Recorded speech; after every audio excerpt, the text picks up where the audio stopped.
lá no profeta Isaías, para nós voltarmos ao nosso estudo do profeta Isaías, estudo que nós começamos na quinta-feira passada, estudo do capítulo de número 43, e continuamos hoje. Nós não terminamos na quarta passada e pretendemos fazê-lo hoje. Isaías capítulo de número 43, de 1 a 7, é o nosso trecho para esta quinta-feira. Nós fomos na quinta-feira passada até o versículo de número 3. E nós iremos agora do 4 até o 7. Então, Isaías capítulo 43, de 1 a 7. Eu farei a leitura, então, para nós lembrarmos da perícope, ou do trecho, né, que nós estudaremos, e aí nós passaremos, então, ao estudo.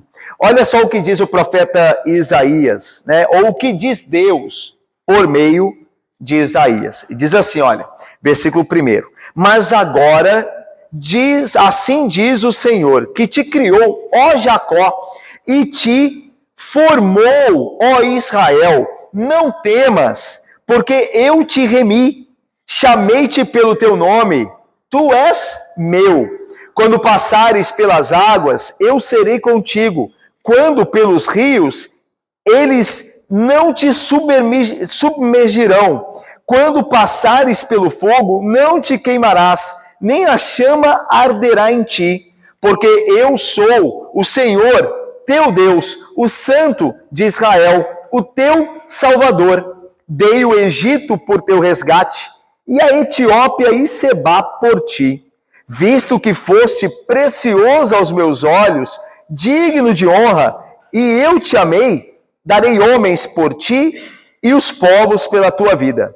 Não temas, pois porque eu sou contigo. Trarei a tua descendência desde o Oriente e a juntarei desde o Ocidente. Direi ao norte, entrega, e ao sul, não retenhas.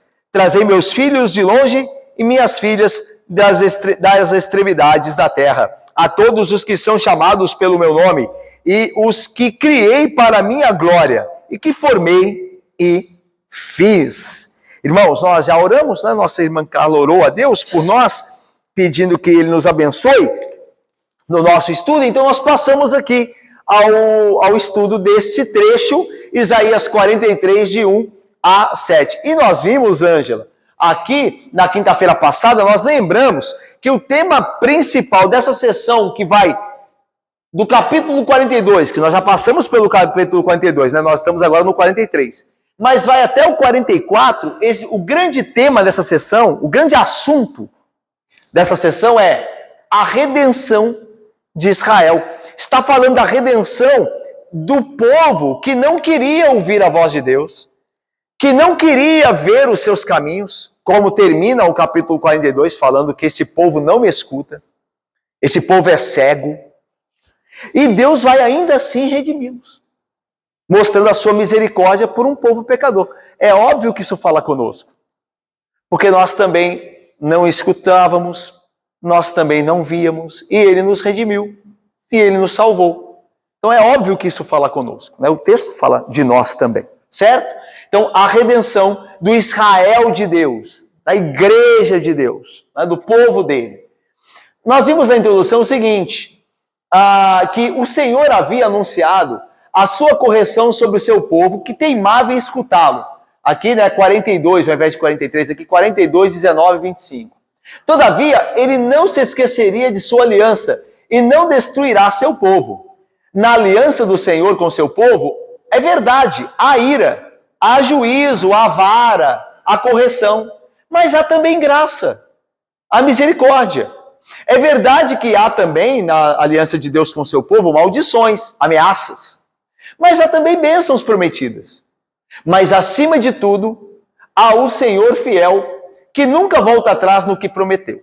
Então, a aliança de Deus com o povo dele, Marlinéia, é uma aliança que tem a vara de Deus, tem a correção de Deus quando o povo dele falha, mas também tem, como vimos, a graça restauradora, a graça que mantém, a graça que levanta.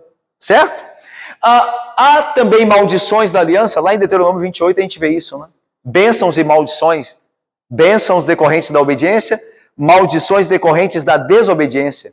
Então, a aliança tem isso, né? Se vocês não me ouvirem, vocês serão malditos, mas se vocês me atenderem, vocês serão benditos. E também há, acima de tudo, o Senhor fiel. Lembra do que Paulo vai dizer? Ainda que nós sejamos infiéis, Ele permanece fiel. Então, ainda que nós quebremos a aliança de Deus, o Senhor, de fato, fará com que a aliança que Ele deu a nós, a sua aliança que Ele deu a nós, ela se cumpra. Então, Deus, Ele é um Deus fiel que nunca volta atrás ao que prometeu. Esse é a estrutura do nosso texto de hoje, de 1 a 7, e nós vimos aqui, né? É interessante nós vermos aqui. Primeiro, olha, começa com a relação do Senhor com o seu povo. Ainda que seja um povo rebelde, ainda que seja um povo pecador, Deus se relaciona com esse povo em misericórdia, através de uma aliança de fidelidade e amor. Deus não abandona esse povo porque ele é pecador. Deus vai resgatá-los, Deus vai transformá-los. Então, a relação do Senhor com o seu povo. Deus é o criador do seu povo, Ele que trouxe esse povo à origem, Ele que originou esse povo. Ele deu o nome dele a eles, é o concessor do nome deles. O chamou pelo nome, certo? Esse povo, ele irá à Babilônia, ele será levado cativo à Babilônia por causa dos pecados dele. Mas Deus não abandonará, Lismar, esse povo. Deus vai com eles. Deus vai minimizar o sofrimento, a vara dele, a correção, ele vai minimizar porque ele vai com ele. É o pai que disciplina o filho, mas que está ali perto, que ama, que ajuda, mas que disciplina. Então a ideia de rumo ao exterior, a presença do Senhor limitando o sofrimento, é a saída do povo de Jerusalém indo para o cativeiro babilônico. Então Deus está com o povo no sofrimento. O Senhor revê o passado com o povo. A ideia é a seguinte, veja só, irmãos, que é importante. Deus está consolando o povo dele, pecador, com quem Deus tem uma aliança. Ele não vai voltar atrás. Ainda que o povo seja pecador, ele vai salvar esse povo. E ele está dizendo assim, olha, eu criei vocês. Eu que originei vocês. Pensa na igreja. Eu é que chamei vocês à fé. A minha palavra, o meu espírito é que salvou vocês. Vocês estão aqui hoje porque eu que chamei. Quando Deus, lá no caso de Israel, Deus chamou aquele povo em Abraão, lembra? Foi eu que criei vocês. Eu vou disciplinar vocês, que agora rumo ao exterior. Eu vou tirar vocês da terra de vocês pelo pecado de vocês. Então vocês vão para a Babilônia. Só que eu vou cuidar de vocês lá. Porque eu sempre cuidei. A ideia de rever o passado. Eu sempre cuidei de vocês. Lembra quando vocês estavam no Egito? Quem é que livrou vocês de lá? Fui eu. Então Deus está argumentando com o povo dele, para o povo dele, quando passar pela disciplina da Babilônia, o povo dele continuar confiando nele. Por isso que ele está revendo o passado. Agora veja, o povo vai para a Babilônia. Lá na Babilônia eles podem saber que Deus estará com eles, certo? Porque Deus sempre esteve. Por isso que ele revê o passado aqui. E agora olha aqui, o Senhor dá garantias quanto ao futuro. Está vendo aqui o contraste? Passado, futuro. Eu estive com vocês no Egito, eu estarei com vocês na Babilônia e eu vou resgatá-los na Babilônia depois. Eu vou trazer vocês para a terra prometida novamente, para a terra de vocês. O que aconteceu com Ciro, lembra? Quando o Ciro vai libertar o povo para voltar. Então ele está fazendo previsões do futuro, porque Deus sempre estará com o seu povo. Ele esteve no passado, ele estará no sofrimento agora, na correção que ele vai fazer, ele vai estar lá. E no futuro, Deus vai estar lá também, com o povo dele. Aí veja, e eles vão voltar à pátria. Olha o contraste de novo. Eles saíram da pátria rumo ao exterior, Babilônia, cativeiro. E aqui eles estão voltando do cativeiro. E Deus está com eles. Em tudo isso, Deus está com eles. Ok? E por fim, qual é a relação do Senhor com o seu povo? É a de sempre, É a daqui, É a mesma relação, Ele é o concessor do nome, criador e autor. Tá vendo, que fecha, Todas essas experiências aqui, irmãos, a presença de Deus no sofrimento, o passado onde Deus nos guardou, o futuro em que Deus nos guardará, Ele nos levará ao céu. Tudo isso, ó, depende da companhia de Deus aqui que nos criou e da companhia dele aqui que nos criou. Tá vendo? Por isso que fecha aqui, ó.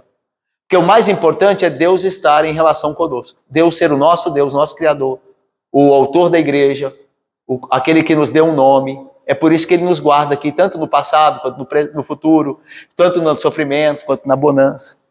Deu para entender? Deu mesmo? Para entender a estrutura? Então vamos lá então. A gente já passou por esses 3 pontos aqui na quinta-feira passada. Então a ideia é não gastar muito tempo escolher hoje, tá? Olha só o versículo 1. Mas agora, diz o Senhor, que te criou, ó Jacó, que te formou, ó Israel. O que Deus diz? Não temas, porque eu te remi. Chamei-te pelo nome, tu és meu. Nós vimos na quinta-feira passada que mas agora é imediatamente. O capítulo 43, né, é o capítulo imediatamente, logo após o capítulo 42. No 42, Deus fala do pecado do povo. E no 43, fala da companhia dele em misericórdia, minimizando o castigo, minimizando a correção e o sofrimento. Então, o que significa? Que Deus, ele é misericordioso para conosco, não é porque nós somos bons, ou porque nós somos melhores do que outros. É porque ele nos amou. É porque ele deu o seu nome a cada um de nós. A ideia de dar o nome aqui, lembra que a gente falou? Tem a ver com o marido, a mulher, melhor, a esposa que toma o nome do marido, o pai que dá o nome ao filho. Então a ideia é uma relação de amor, não é? O pai dá o nome ao filho, relação de amor, que pertence, filho é meu, eu dou o nome ao meu filho. A esposa passa a ser do marido, ela logo toma o nome do marido, porque ela passa a ser dele, é uma relação de amor e fidelidade. Tá vendo aqui, diz o texto? Eu dei o meu nome a vocês. Então a ideia é a seguinte, Deus não é fiel a nós porque nós somos bons, é porque ele nos amou, apesar de sermos quem somos. Isso aqui é muito importante. Apesar de sermos quem nós somos e fazermos o que fazemos, Deus nos amou. E ele não vai voltar atrás. E essa é a nossa esperança. Ok? Olha o versículo 2. Por isso, porque eu te amei, eu te criei, não temas. E por isso, quando passares pelas águas, eu serei contigo. Eu vou estar lá. Por quê? Porque o versículo 1, gente. Eu te criei, Jacó, eu te dei meu nome, eu te amo, eu tenho relação com você. Então, quando você passar pelas águas, eu serei contigo. Quando pelos rios, eles não te submergirão. Quando passares pelo fogo, não te queimarás, nem a chama arderá em ti. Lembra que a gente falou na quinta-feira passada que tanto água quanto fogo aqui, que são os elementos naturais citados aqui, querem representar toda sorte de sofrimento, toda sorte de perigo. Então, água e fogo representam todo tipo de perigo e provação. E Deus diz, eu vou estar com vocês em toda e qualquer situação de perigo. Davi vai expressar isso de outra forma, dizendo, né, ainda que eu ande pelo vale da sombra da morte, não temerei mal nenhum, porque tu estás comigo. Davi está dizendo que Deus disse aí por meio de Isaías, é a mesma coisa. Tanto que Deus diz no versículo 1, primeiro, não temas. E Davi vai dizer, não temerei. E Deus vai dizer, eu estarei com vocês. E Davi diz, porque o Senhor está comigo. Está vendo? Vale da sombra da morte, água e fogo. É a mesma coisa, é o mesmo princípio, porque todos os crentes têm essa mesma promessa, tanto no passado quanto agora. Então, a ideia aqui é, quando você, na prática da experiência de Israel, do povo, a etnia israelita, a experiência é, quando vocês forem levados para a Babilônia, porque Isaías está falando a um povo que vai passar por isso. Quando vocês forem levados para a Babilônia, Deus estará com vocês. Ele não vai abandonar. Nisso ele está corrigindo vocês, mas ele não vai deixar vocês. E é interessante isso. Quando nós pecamos, Deus nos corrige, mas não quer dizer que nos abandona. Ok? Quando nós pecamos, Deus nos corrige, a vara dele pode doer muito. Mas não quer dizer que a relação dele mudou conosco. Aliás, a relação dele conosco de amor exige a correção. Lembram-se? Todo pai que ama o filho, cedo o disciplina. O pai que ama usa a vara. Então isso prova a relação de amor de Deus para conosco. Quando ele nos corrige. Mas ainda assim, ele estará lá. Mesmo nos corrigindo, ele estará conosco. E aí veja o versículo 3. Aí Deus vai... se houver dúvida, ele lembra do passado, porque pode haver dúvida. Será que vai estar mesmo? Será que eu posso confiar? Aí ele vai relembrar o passado no ponto 3 ali, ó. O Senhor revê o passado. Olha lá. Porque eu, o Senhor, teu Deus, o Santo de Israel, o teu Salvador, dei, a ideia do passado, o Egito por teu resgate e a Etiópia e Sebá por ti. Etiópia e Sebá ficavam ao sul, né, do continente africano. Então a ideia é de que Deus já fez tudo anteriormente pelo seu povo. Deus disse, lembra das pragas do Egito? Deus destruiu o Egito por conta do seu povo. Então a ideia é de que vocês podem e devem confiar em mim. Não há nada impossível que Deus não possa fazer, né? Nada é impossível para Deus com relação ao seu povo, para resgatá-los e amá-los. Ok? Então Deus está lembrando o passado. E certamente eu e você já lembramos de vezes que Deus nos socorreu. Às vezes por complicações nossas, por conta do nosso pecado. E como Deus foi misericordioso, estava lá presente. E ainda que nós sofremos as consequências do pecado, a vara de Deus, Ele minimizou. Poderia ser muito pior. Poderia ser muito pior. Aquilo que eu fiz poderia ter acabado com a minha vida. Mas Deus estava lá. Eu não te salvei antes? Eu também salvarei agora. Então, visto isso, que a gente viu na quinta-feira passada, eu passo ao ponto novo aqui. Se Deus, Ele estava lá no passado, livrando Israel, e deu o Egito por amor a Israel, ou seja, destruiu o Egito para salvar o povo dele, Ele fala, pois eu também vou estar no futuro. Olha lá, o Senhor dá garantias quanto ao futuro do seu povo. Alguém leia para mim o versículo 4, por favor. Pois o Senhor aos meus olhos de honra, e eu te amei. Darei honras por ti e os povos, pela tua vida. Perfeito.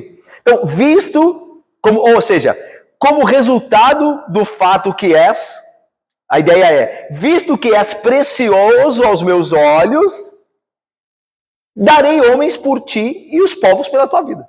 Mas olha só, visto que fostes precioso aos meus olhos. O foste aqui é o verbo no tempo perfeito hebraico, que significa algo que continua sendo. Então a ideia é como se fosse mais ou menos o nosso gerúndio, né? De uma ideia de uma ação que está sempre acontecendo. Que, né, geralmente a gente usa ela de maneira errada, né? A gente fala, eu vou estar te ligando, né? Não, eu te ligarei. Mas estar te ligando, a ideia de liga, desliga, liga, desliga, né? Mas a ideia do perfeito é mais ou menos essa no hebraico. A ideia de Deus estar sempre considerando a preciosidade do seu povo. Essa é a ideia. De continuidade, algo do passado que tem implicações sempre agora, tem aplicações, e terá no futuro. Então, o povo de Deus sempre será precioso para Ele, tanto no passado, quanto no presente e futuro.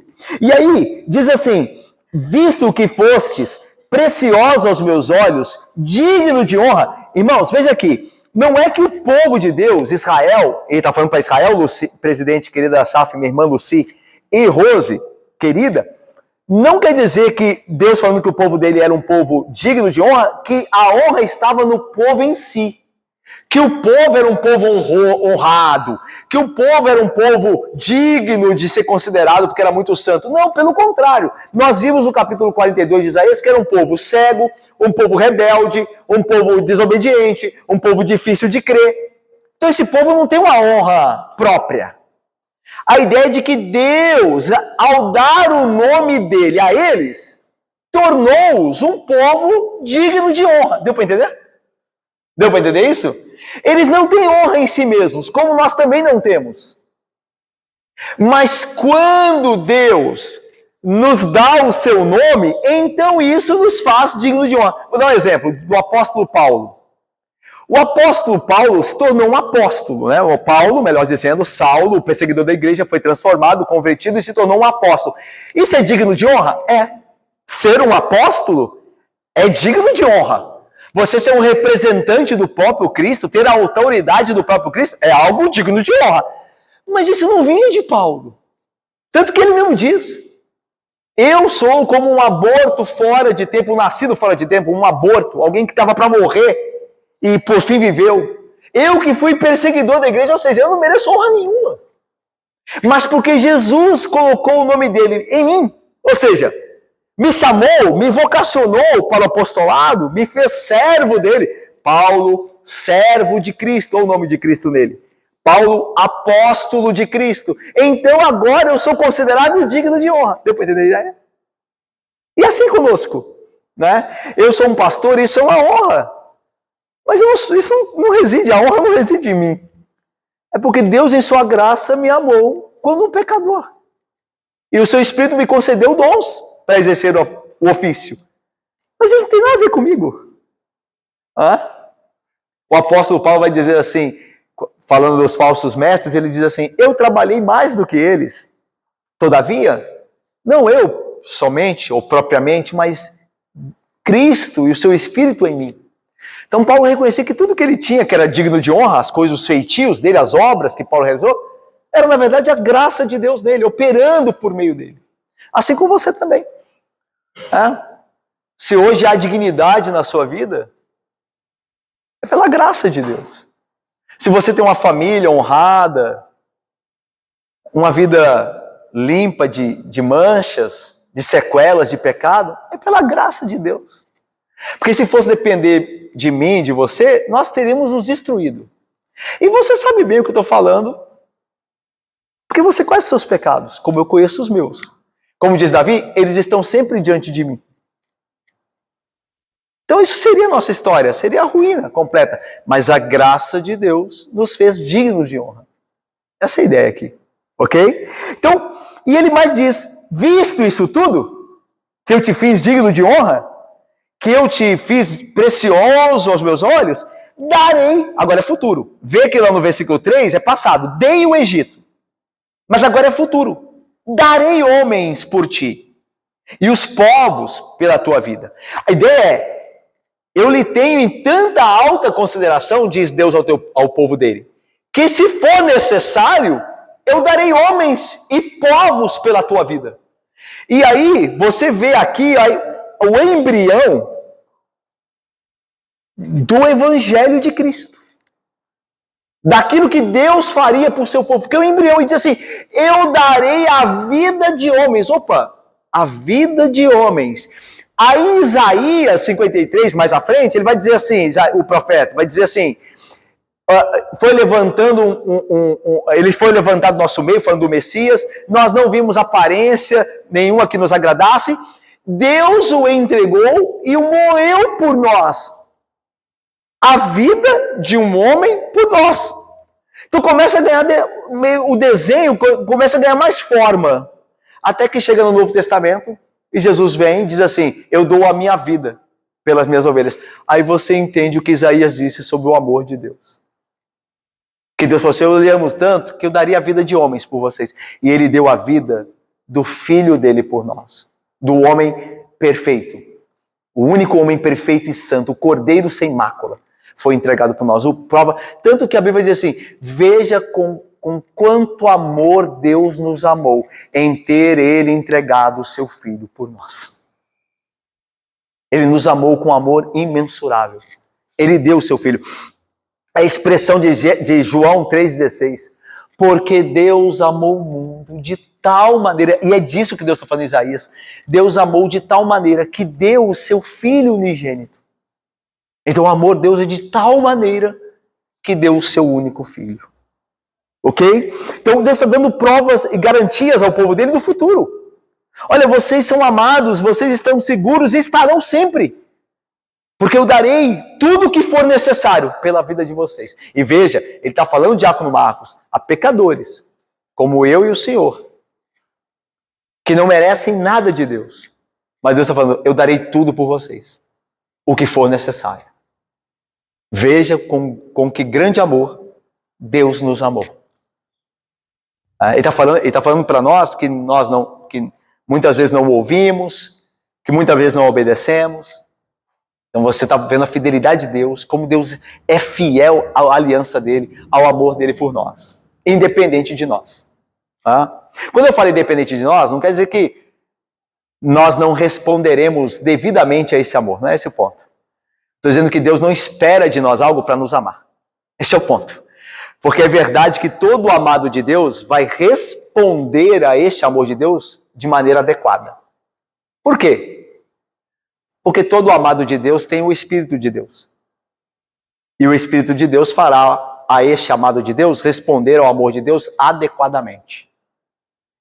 Mas Deus não esperou que respondêssemos adequadamente para nos amar. Ele nos amou primeiro. E não foi isso que ele disse aos seus discípulos? Não fostes vós que me escolhestes. Pelo contrário, eu é que vos escolhi em amor. E vos designei para que vades e deis frutos, e o vosso fruto permaneça. Então Deus não espera nada de nós, e nem nós nem podemos dar para nos amar. Mas tendo nos amado, certamente Ele nos conduzirá a responder este amor de maneira adequada. Ok, então Deus dá garantias do futuro. Eu dei o Egito e eu darei o que for necessário. E aí você pode pensar em Cristo. Em Cristo nós temos aquilo que é necessário para a nossa redenção. Ok? Vamos lá. Agora, Deus enviou o seu povo para o cativeiro. Lembra lá, B1, rumo ao exterior. Mas Deus vai trazê-los de volta. Deus não faz isso com o pecador? Ele não traz de volta o pecador? Lembra da ovelha perdida? Na parábola? O que ele está fazendo ali? Está trazendo de volta o pecador. É disso que está falando Isaías também, dentro do contexto do povo de Israel e do retorno do cativeiro. Olha aí o versículos 5 e 6. Alguém leia, por favor. Não temas, pois porque sou contigo. Darei a tua descendência desde o Oriente e a ajuntarei desde o Ocidente. Irei ao norte em treva e ao sul não retenhas. Trazei meus filhos de longe e minhas filhas das extremidades da terra. Legal. Tá vendo? Bem a ideia de trazer... Não temas novamente, né? Não temas de novo a ordem de Deus. Não temas porque sou contigo. O que importa é Deus conosco. Eles tinham enviado a Babilônia, tinham sido enviados no cativeiro, mas Deus estava com eles. Assim como José também foi enviado ao Egito. E lembra lá? O Senhor era com ele. Lembra? E o que importa é isso. O Senhor conosco. Independente de qual será o governo, de qual será a situação, se casado, se solteiro, se viúva. Olha, o que importa em última instância é porque eu sou contigo. Eu estarei convosco, não temas. Trarei a tua descendência desde o Oriente e a juntarei desde o Ocidente. A ideia aqui, meus irmãos, é que Deus vai reunir o seu povo, independentemente de onde estejam. E aqui a ideia de Isaías é ir além do alcance do contexto da Babilônia, porque aqui não cita a Babilônia. Aqui não fala, eu trarei a tua descendência da Babilônia. Porque eles estavam lá, eles iriam para lá. Só que aqui não diz Babilônia. Aliás, aqui não diz um império ou uma terra específica. Não diz. Diz Oriente e Ocidente para mostrar que do Oriente ao Ocidente Deus trará o seu povo. Então não há limites geográficos para Deus trazer aqueles que são dele a ele. E depois diz Norte e Sul e extremidades da terra. Ou seja, todos aqueles pecadores a quem Deus amou, a quem Deus dará o seu nome, virão a ele.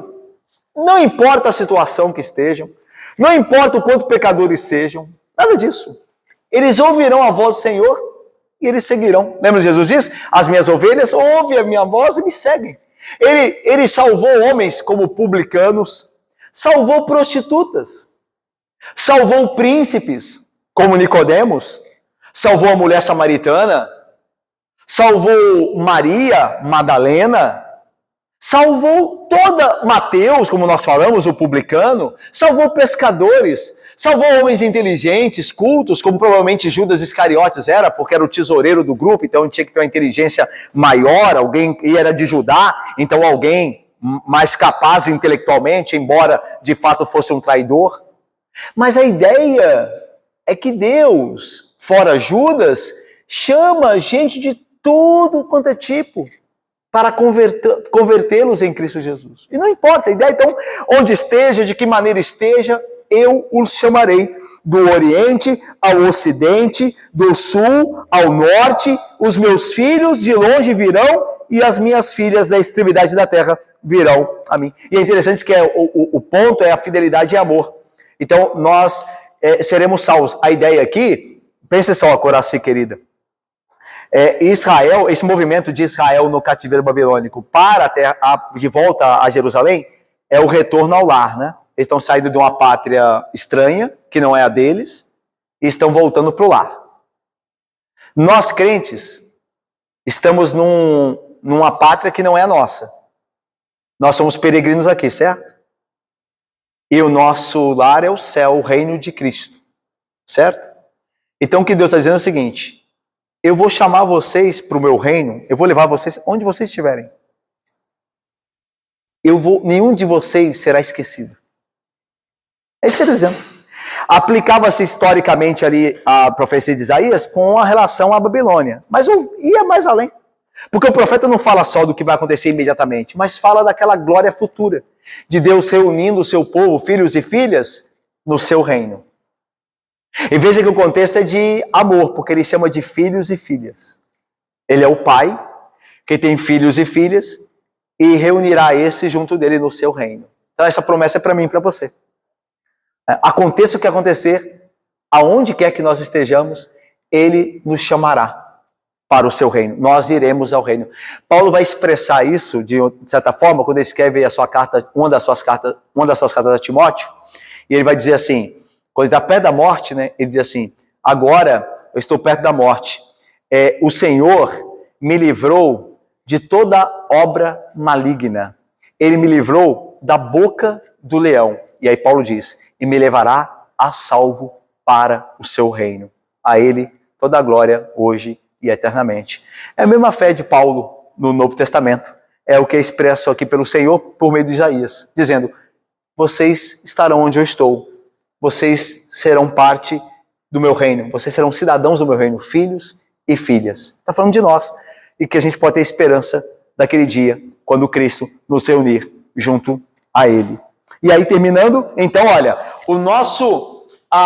o Senhor nos colocou no mundo, né, caído por causa do nosso pecado, e aqui nós sofremos como os judeus sofreram no cativeiro.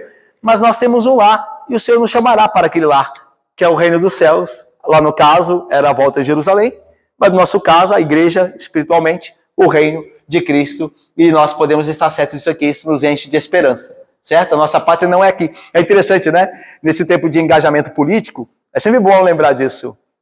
A nossa pátria não é aqui. Nossa pátria não é aqui. É claro que nós devemos ser bons cidadãos.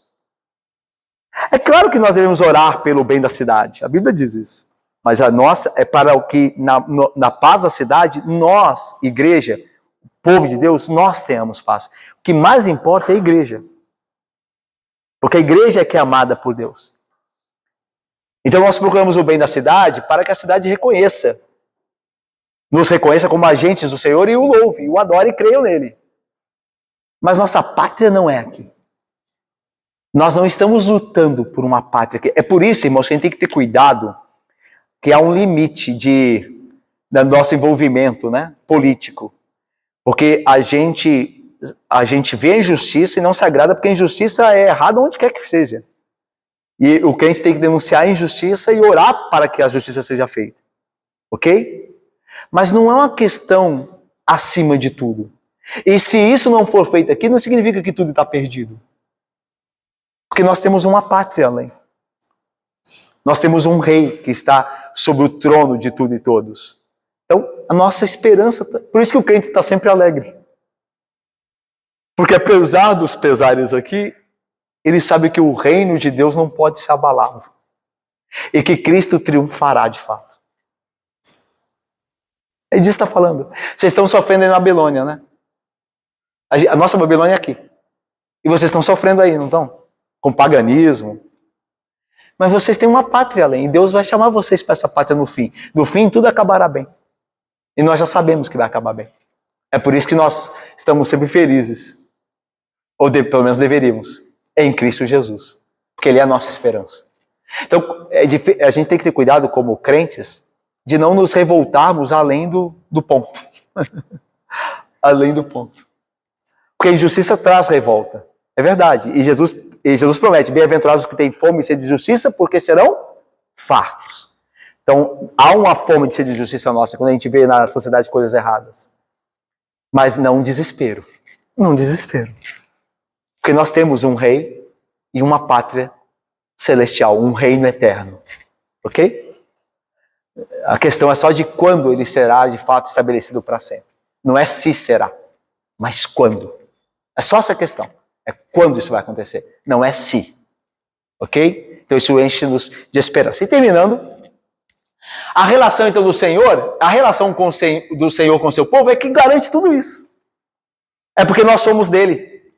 E é por isso que ele nos abençoou no passado, nos guardou no passado. É por isso que, apesar dos nossos pecados, ele continuará nos amando. E é por isso que no futuro, nosso futuro é bem guardado no reino dos céus. Por quê? Porque ele é o nosso Deus. Ele se deu a nós. Ele nos fez o seu povo. Ele nos criou. Ele nos formou. E aí termina, olha aí. A todos, versículo 7, os que são chamados pelo meu nome, eu e os que criei para a minha glória e que formei e fiz. É interessante o todos, né? Porque nenhum se perderá, né? Olha aí.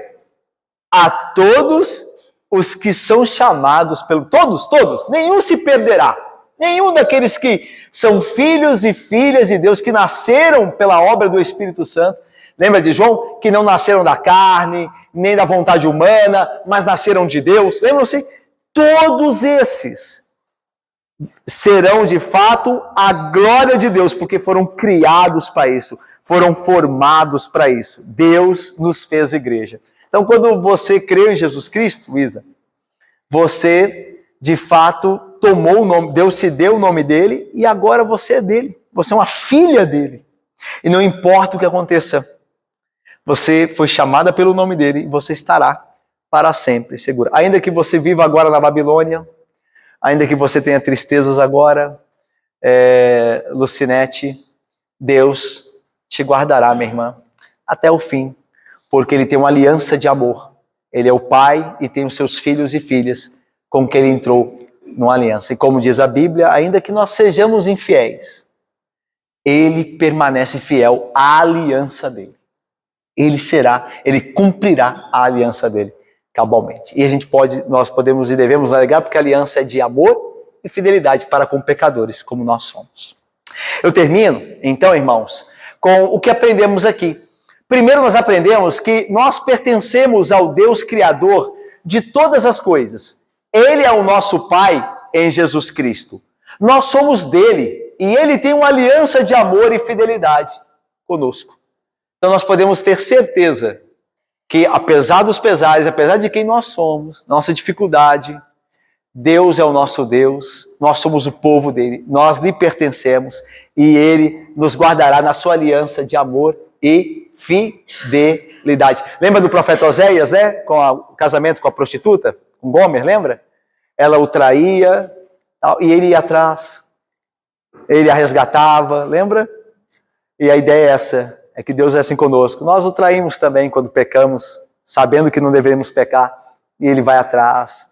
Tal. E por fim, nós seremos santificados, nós seremos fiéis. Deus não é um marido que é um bobo, né, que está correndo atrás de alguém que nunca vai amá-lo.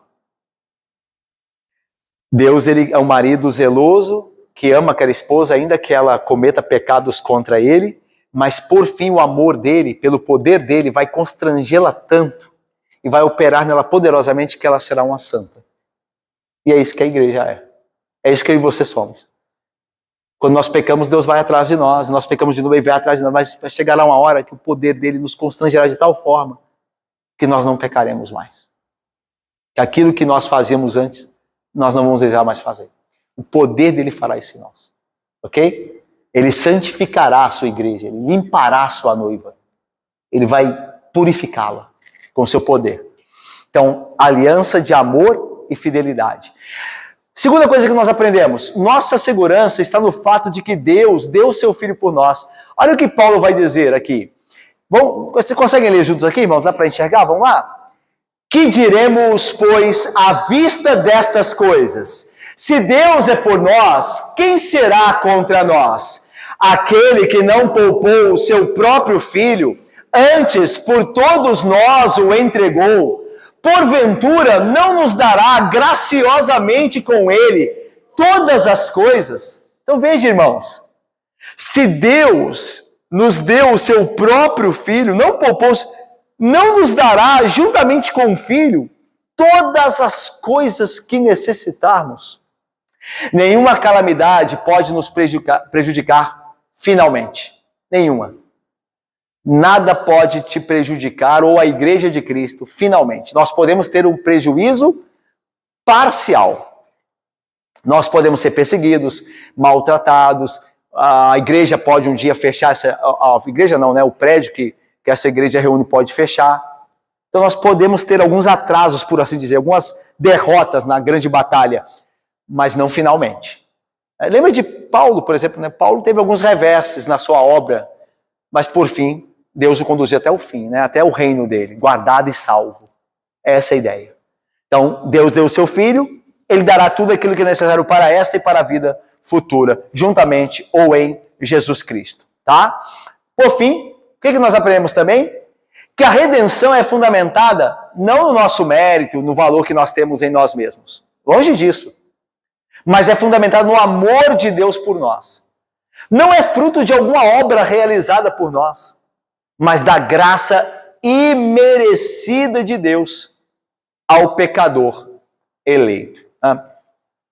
É por conta da nossa tradição católica romana, falo do nosso país, é muito difícil a gente entender que Deus nos amou de graça. Né? A gente tem muito ainda em nós a ideia de a gente tem que fazer alguma coisa. A gente tem que merecer esse amor, porque senão tem alguma coisa errada. Por isso que a nossa impressão de quando nós pecamos é que Deus não nos ama mais. Porque ainda há muito em nós essa ideia de meritória, de nós, se nós fizermos tudo direitinho, então Deus vai nos amar muito. Se nós fizermos errado, Ele não nos amará mais. E não é assim com o Evangelho, porque senão não seria boa nova para nós. Né? A boa nova é, Deus amou pecadores.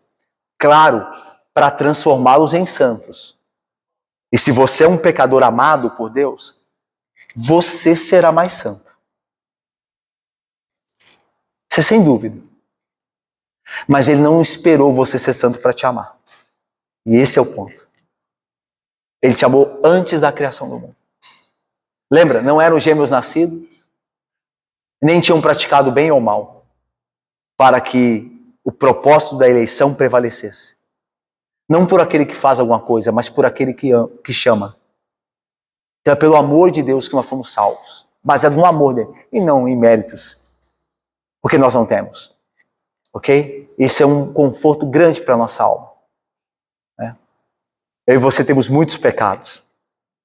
Mas nós podemos confessá-los. E podemos saber que este Deus que nos ama em Cristo, não só ouvirá a nossa confissão sincera, como nos perdoará pelo sangue de Cristo, que foi derramado por nós. E esse Deus sempre estará conosco, até o fim, nos perdoando, nos levantando, nos fazendo a cada dia andar mais no caminho dele, nos tornando mais santos a cada dia, até que por fim nós estaremos com nosso Senhor para sempre, sem pecado, e aí santos como Ele é. Essa é a esperança certa para cada um de nós. Que Deus abençoe. Amém, irmãos.